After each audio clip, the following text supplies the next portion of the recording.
Hello, my name is Paul Haberstroh. I'm the technology and science teacher at Sweetwater Episcopal Academy. And I'm going to show you how to make a neat image like we have for the school IT blog. A lot of people ask me, how did you do that? I made the image myself and with the students helping. Started with just a plain old circuit board out of a computer and took the photo with my iPhone. Now, it didn't start life looking like this. So let me show you what it looked like. And I'm going to go to Photoshop. This is the full version that's part of the Adobe Creative Suite. And as a teacher, I get a discount. It's $19.95 a month. And it's a fabulous deal because it contains the entire Creative Suite, some very, very powerful graphics tools. Here's what the image looked like. Basically just a piece of a motherboard.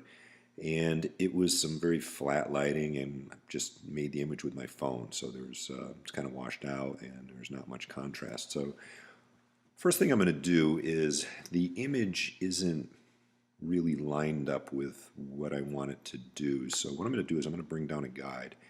And as you can see, these lines don't really line up. So visually that would bother me and anybody else that's technically inclined to look at a photo.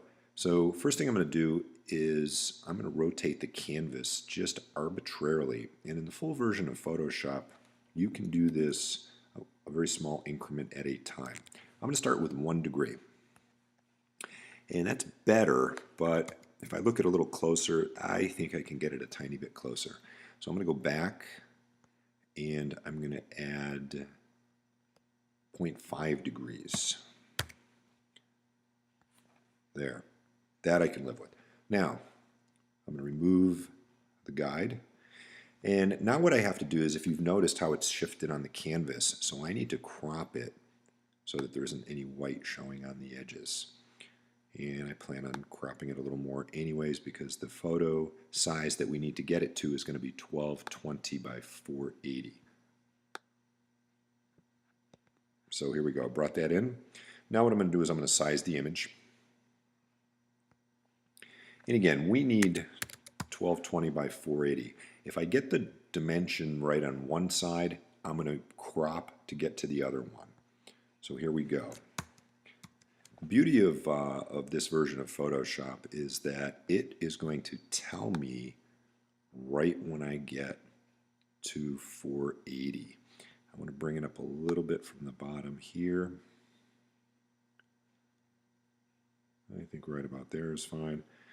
I'm going to bring it down until I hit 480, which is right there. And now I have my cropped image. All right, from here what I'd like to do is I really want to punch this up a little bit. So I like to work with levels. And if you notice, there's a lot of information missing in your histogram. So the first thing I'm going to do is I'm going to bring this up to here. Brighten it up a little bit. And then from here, I'm going to bring it down quite a bit, because I want to get that background nice and dark. So I'm going to bring it in about 70 points or so.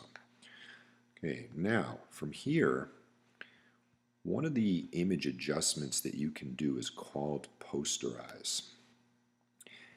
And there's a lot of different levels that you can do, and what it does is create a lot of interesting color shifts and contrasts. So I found that 4 gives it a good dramatic effect. Now from here, you can adjust it even further. Let's say that you want to make a particular color theme to go with your website. Next thing I would do is go to Hue and Saturation. Now from here, I can adjust the hue of this to get to any particular color. That's kind of cool right there. I can lighten it up a little bit if I need to. And change the saturation to really make it jump out if you want. And there you have it. So that's how you make an image like that. From there, I just import it back into WordPress and put it into place. Thank you for watching.